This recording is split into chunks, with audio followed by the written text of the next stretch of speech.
Hi, this is Victor Cuevas, and as you know, my website is dedicated to the infinite banking concept, how you can get out of debt, all of your debt, including your mortgage, within 10 years, and create wealth at the same time.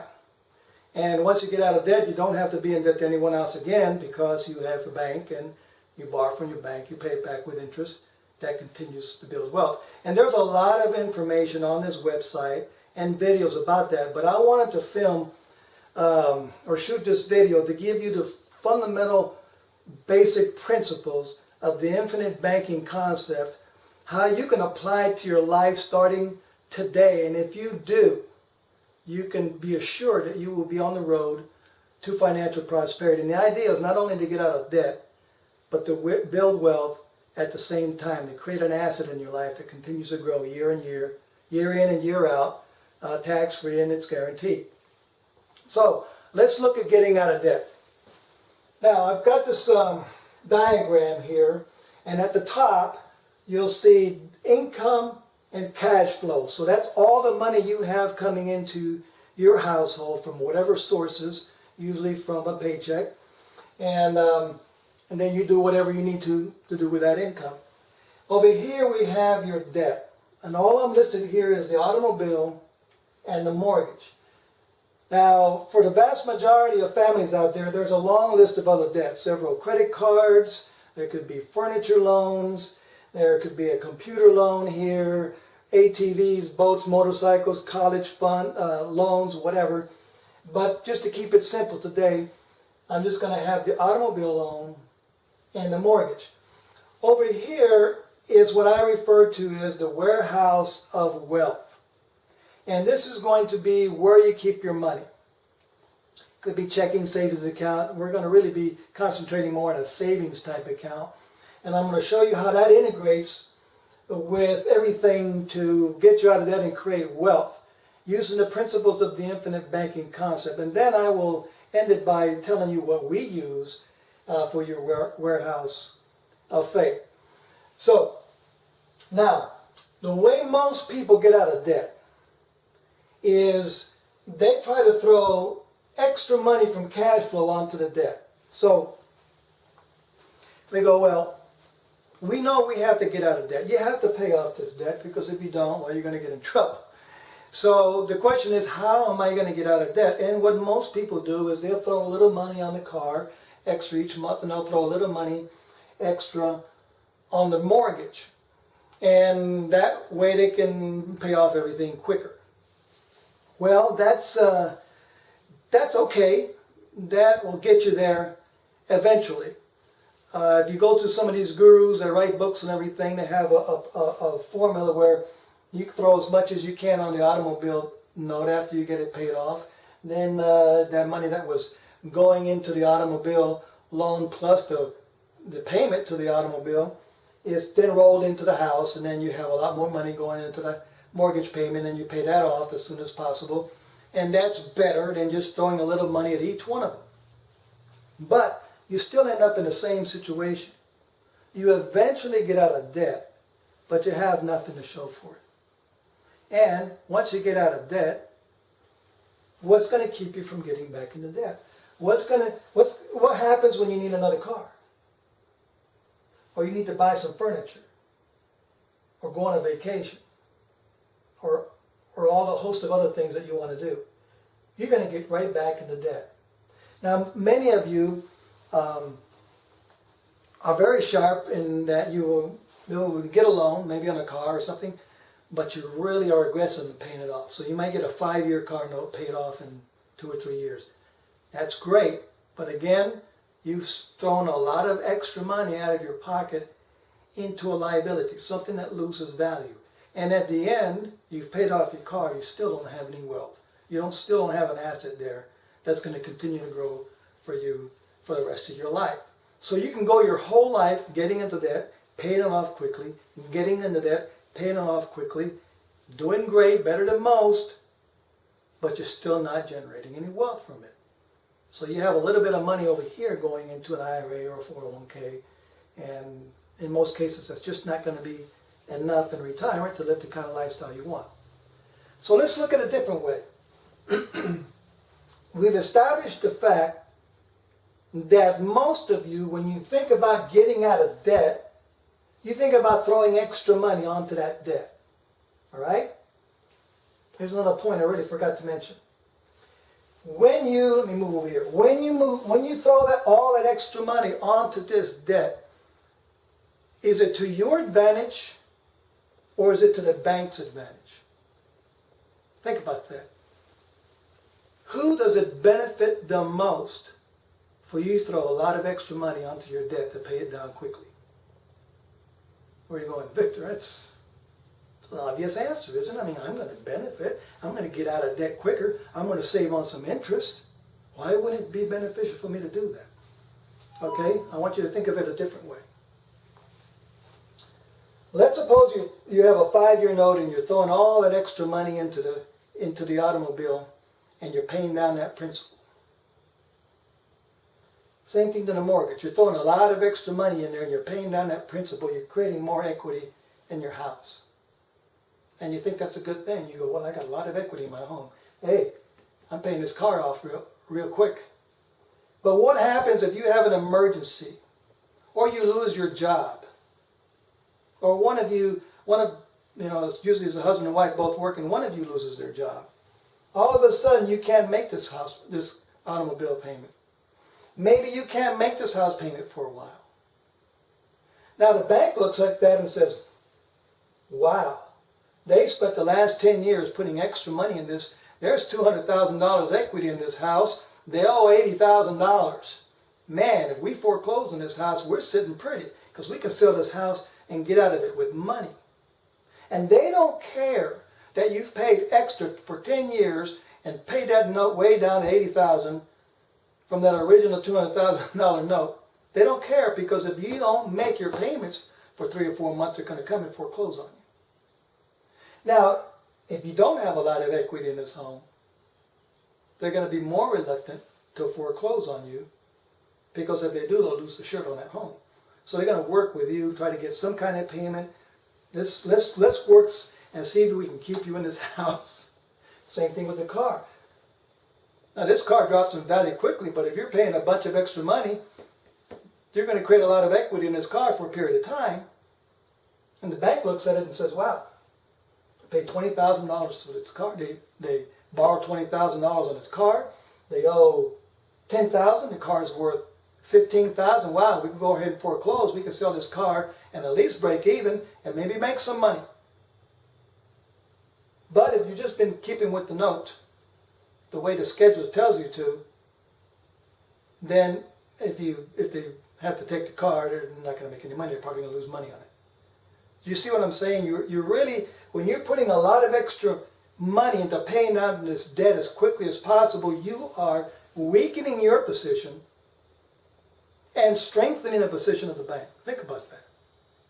And if anything happens, the bank is in the position to make money and not you. So, now let's look at this warehouse of wealth. Again, we've established the fact that most people throw all the extra money right here, and some people hundreds and hundreds and hundreds of dollars each month right on this debt. Now, instead of putting it here, let's put it over here. Let's just make the minimum payments. If you've got a 5-year car note, you're just going to make the minimum payment. If you got a 30-year note, you're just going to make the minimum payment. If you have other debts in here, you'll be doing the same thing. All the extra money that you're able to accumulate from cash flow that you can put towards debt, you're going to put it in your warehouse of wealth. And let's just say, for this example, for the time being, it's a savings account earning your whatever, 0.25% or a money market account.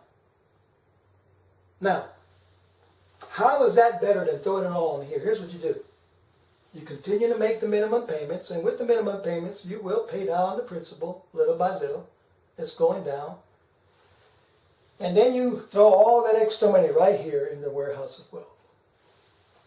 And this bank account is going to grow and grow and grow. I mean, you're faithful. You're putting the money in there. That's a savings account. That's your rainy day account. That's your warehouse of wealth. Because as you will find out in a little bit, that's going to turn into quite a lot of money. Again, all your extra money that you wanted to put towards wealth, towards debt, put it right here and start building this account up. So as this account goes up in value, these balances are going down. Are you starting to follow me? Sooner or later, you're going to have an account balance here. That's enough to pay off what's remaining on this auto loan. Could be a couple years down the road. Could be 2 years into your 5-year note. Could be 2.5 years into your 5-year note, depending on how much money you're putting into here. Okay? And then you go to the bank and say, look, I want to take a loan out against my savings. Now, in the old days, I used to be a banker. In the old days, they would give you a 2% loan. You know, you just take that money and they would probably put it in a CD and then just, boom, just, give you a loan based on that. Now, so you take a loan against this money and you pay off the automobile loan. Now that auto payment, let's say that auto payment was $350 a month. Now you still owe money, right? You were owing money to the company that financed your car, to the bank. Now you owe it to the bank against your money. You could pay the car off cash at that point, but you choose to borrow instead of paying cash because you want to leave your money in here growing. Let the bank loan you the money against an asset. Instead of paying for it cash, borrow against your asset and let your asset continue to grow undisturbed. This is important. Pay off that note. Now, you've got that car. What is it? The title. You got the car title in your hand. No one's going to take that car from you now. You understand? If you can't pay the bank off, they just take them. They've got the money that you've left in there. So their bank isn't going to lose, right? It's a good loan for the bank because it's collateralized against an asset, your asset. Now you pay that car off. That $350, guess where it goes? It's going to pay off the note. Plus the excess is going into your warehouse of wealth every month. Suppose the money that you were throwing, all the extra money that you were throwing was $500 a month. Okay? And your car note was $350. That was $850 a month. $500 going in here and $350 going. Now the car note is paid off. You've got $350 plus the $500. That's $850 going into your warehouse of wealth here. Building it up. Building it up. You're still making the minimum payments. But if you've got $850 a month here going into your warehouse of wealth, there's going to come time down the road when there's enough money here to pay off whatever's left on the mortgage note. Meanwhile, a few years down the road, you lose your job, or your spouse loses your job, or you get hurt and can't work for a while, you got a ton of money over here. The bank isn't going to come take your house because you've got some money over here that can make the payment. The bank may not want to take your house because it's not like you may not have a whole lot of equity. Maybe the real estate went down again. That's okay because you have all this money over here. You can get through a bad spot in your life. But again, sooner or later, there's going to be enough money in here to borrow against it and pay off whatever's left on here. It could be $100,000 left on this. It could be $150,000. I don't know. You just borrow against it. Now that house payment, let's suppose that house payment is $1,000 a month, principal and interest. Now you got $1,000 a month, plus the $350 that was going into the automobile, plus the $500 that you chose to put extra on your debt, all going into your warehouse of wealth to pay off what you now owe the bank for the mortgage. Meanwhile, you've got the title to your home. So now you've got the car title, you've got the house title. No one can take it away from you, no matter what happens. And if by chance you can't pay off this note to the bank, it's okay because there's cash in your account to cover it. So the bank isn't worried. But if everything goes as it has been, you're going to eventually pay off this note over here. It won't take long because you're putting so much money into it. So maybe 2 or 3 years later it's done, it's paid for, and what happens?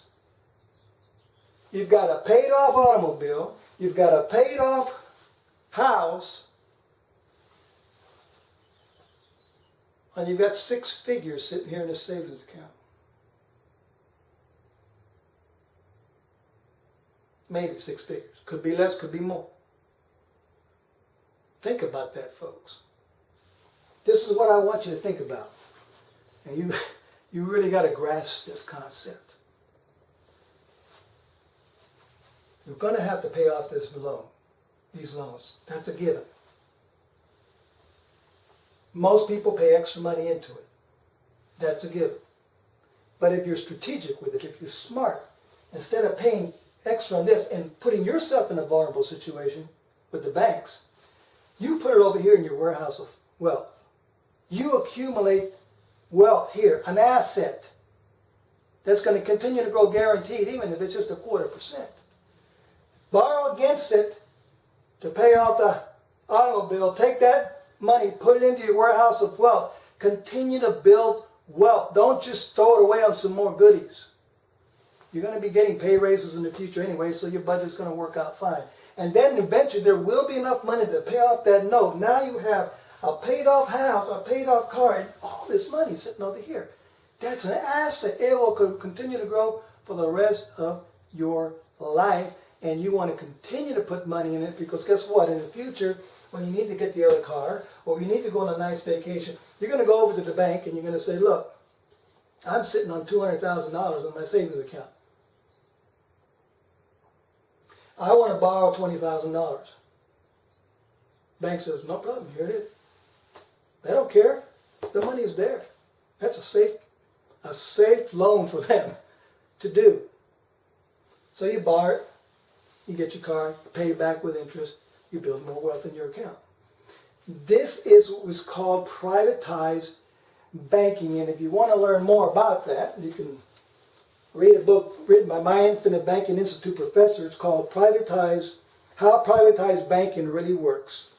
Integrating Austrian economics with the infinite banking concept. Again, How Privatized Banking Really Works. And then this book here written by Nelson Nash called Warehouse of Wealth. Again, Nelson Nash is the creator of the infinite banking concept. Now that you have seen this, you have to decide which is the smartest way for me to pay off my debt. Do I do it the conventional way and throw everything I can onto this thing and just pay it down as soon as possible? I have nothing to show for it. Being out of debt is a good thing.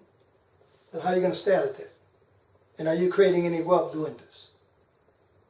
And this money is going to pay down things that are liabilities, not assets. Or do I build a warehouse of wealth by putting all my extra money in here faithfully every single month, borrowing from it to pay off my debt, paying it back with interest, because you were paying them, now you're paying yourself back. And at the end of the whole process, I've got all this money sitting here. You choose which way is better. Now, I'm figuring common sense is going to tell you this way is better. Now, you can use different financial instruments for your warehouse of wealth. I'm going to tell you what the infinite banking concept teaches.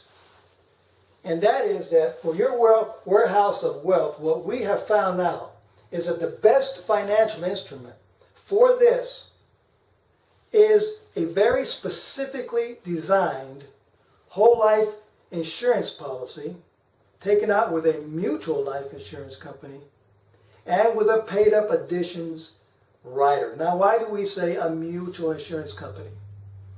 Well, most insurance companies are stock insurance companies, and the profits go to the stockholders, people that own stock in the company. Whereas with a mutual fund, with a mutual insurance company, the policy owners own the company. So that kind of life insurance policy, you receive dividends along with the interest. So you share in the profits of the company. Now, when we design these policies, we design them to create a bank, a warehouse of wealth. Call it your own family bank, your own private bank. It's just another financial instrument that you can use. What are the advantages? Well, it's going to pay a lot better than putting your money in the bank for a quarter interest, right? Second of all the growth in this warehouse of faith, if it's a properly structured life insurance policy, it's going to grow tax-free. Technically tax-deferred, but you can be able to draw it tax-free in the future. And it's got guarantees that your money will grow year in, year out, done deal, by contract, for the rest of your life until you start drawing money. And then in the future, when you draw money out, it comes out to you tax-free. All set up by the IRS code. Now, another advantage of using a properly structured whole life policy with a mutual company and a paid up additions rider is that while you're accumulating wealth and you're paying off this debt by borrowing against your policy and paying this debt down and then moving that money into the policy, if something happens to you and you pass on, your family gets a sizable tax-free death benefit that they can use to fund their own bank, pay off debt, replace income, whatever. We designed these very specifically to generate a lot of cash and to use as a bank. However, because of the IRS code, we do have to attach a death benefit to it. But that's a good thing, because the death benefit is way beyond what the cash you put into it. And the death benefit goes up every year. Here's another thing. If you go to your regular insurance agent, like a State Farm guy down the road, and you say, I want a life insurance policy, he's going to try to put you in a whole life policy, more than likely, because he gets a bigger commission than over a term policy. But when you come to us, I'm not even thinking about the death benefit. I'm thinking about creating a warehouse for your wealth to get you out of debt. That's what the infinite banking is all about. Getting you out of debt as quickly as possible and creating a lot of wealth for you. The death benefit is a secondary factor, something that we just have to work with. So when I go through an evaluation of your situation and get your financial data and your debt and things like this, and we determine how much money you're able out of your cash flow to devote towards your debt, then I will put all those figures into a program, and it will show me it after we've done the illustration. It will show me what your death benefit is. I have no idea what it's going to be going in. The vast majority of your money, let's suppose you say, Victor, I've got $500. If you decide to put that into one of our infinite banking policies, the majority of that $500 is going not to death benefit, but to cash accumulation. This is a very, very important distinction, folks. So your death benefit is going to be minimized. The cash value accumulation is going to be maximized. The part that goes into what we call the paid up addition rider just buys some paid up amount of life insurance so that every year your death benefit is going to go up. And then after that, it sits in a policy earning interest and dividends with no cost. This is something that the gurus out there don't understand. They won't tell you about this. The vast majority of the money going into your infinite banking warehouse of wealth is going to cash accumulation, and it throws off cash, interest, and dividend without any cost coming out of it for your whole life, year in and year out. So that's why in the very first year, you're able to start borrowing from your policy to pay off this debt. So now, you continue to pay off your debt, you end up with all this wealth inside that specifically designed policy. You need to borrow, again, borrow from your policy. The insurance company doesn't care what you need the money for. You just give them a call and say, send me the money. I mean, if you've got $100,000 and you need $25,000 for a car, you call the insurance company up and you say, send me $25,000. They don't care if you pay it back or not. But being an honest banker and wanting to continue to build wealth throughout your life, you're going to pay it back with interest, aren't you? Just like you would to a regular bank. But this is your bank now. This is why I say that after you've paid off your initial debt and you've established your bank, you never have to worry about filling out a loan application again. Because for most of you, for the average family that's listening to me right now, once you paid off all this debt with the infinite banking concept, you will have anywhere from $50,000 to $100,000 sitting in your bank. I know you go, this, I don't even see how that would happen. Believe me, it will be there. You just gotta let me show you the numbers. Now, for many of you that are self-employed, have small businesses, whether you want to use this for business debt or for your personal debt, you'll be moving a lot more money in there because you have bigger cash flow coming out of your business. And after you've paid off your debt in your home, many of you business owners could have $200,000, $300,000, $400,000 sitting in your bank. I'm serious. For some bigger companies, they'll run $50,000, $100,000 a month through here, or a year through here. Sometimes $20,000, $30,000 a month. They'll run it right through here. That's their bank. And I mean, the numbers get pretty crazy for someone who has a business that could retire with hundreds and hundreds of thousands of dollars in tax-free money. So this applies to individuals and businesses as well.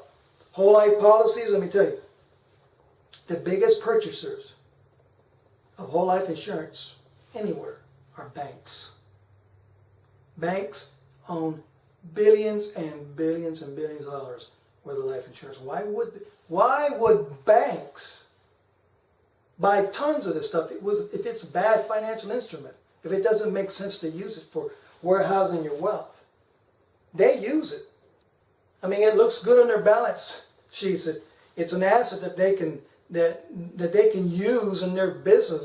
They put it on their executives and key employees. It continues to pay and grow their assets. I mean, it's a great financial instrument for banks to own, and they don't really want you to know about it. They don't want you to be educated, because if you do this with an infinite banking policy, you're not going to go back to them anymore. So believe me, the banks don't want you to know this, because you won't need to go to them for a car note anymore, right?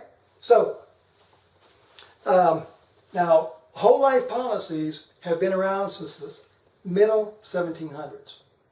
The first mutual life insurance company in America was started by Presbyterian ministers and Benjamin Franklin in, I believe, 1759. Think about that, folks. That long. And the majority of mutual companies that we look at and use are companies that have been around since the mid-1800s or late 1800s, early 1900s, and have always paid dividends, even through the Great Depression. So again, the best financial instrument that we have found to use for your warehouse of wealth is that very specifically designed whole life insurance policy taken out with a mutual life insurance company with paid up additions riders. Now, one thing to bear in mind as well is, once I have this money accumulated after I've gotten out of debt, and for many of you it's going to be within 10 years, everything including your mortgage. For some of you it could be a little less. But once you've accumulated this money, what can you do with it? Well, obviously you're going to continue to use it for your debt. Anytime you need a car or whatever, you're going to borrow from that. But it leaves you a lot of options. And I like to follow Robert Kiyosaki, and I encourage you to read his books. He gives you all kinds of great ideas of how to think like a business person, how to think like an investor. So, I mean, if you're sitting here eventually, and you'll get there, well, you'll eventually have $150,000, $200,000, $250,000 more in this account, in your warehouse of wealth. Well, you might want to buy a franchise with it. You might want to invest in an investment property such as a rental property, an apartment complex. You might want to do rehabs, buy houses, fix them up, resell them. That's what I like to do.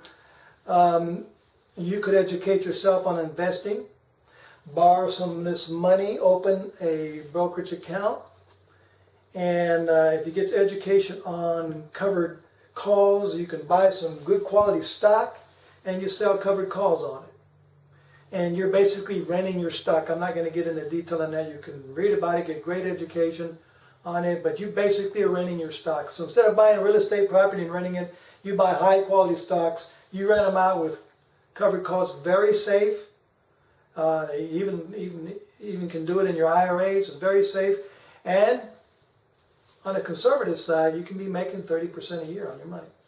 Some that are really good at it are making 15-60% a year. So if you have $100,000 in your first year, you're able to make $30,000. Won't take long to pay that $100,000 back to your warehouse of wealth, your policy. And now you have even more money here. And now that bank account keeps building up.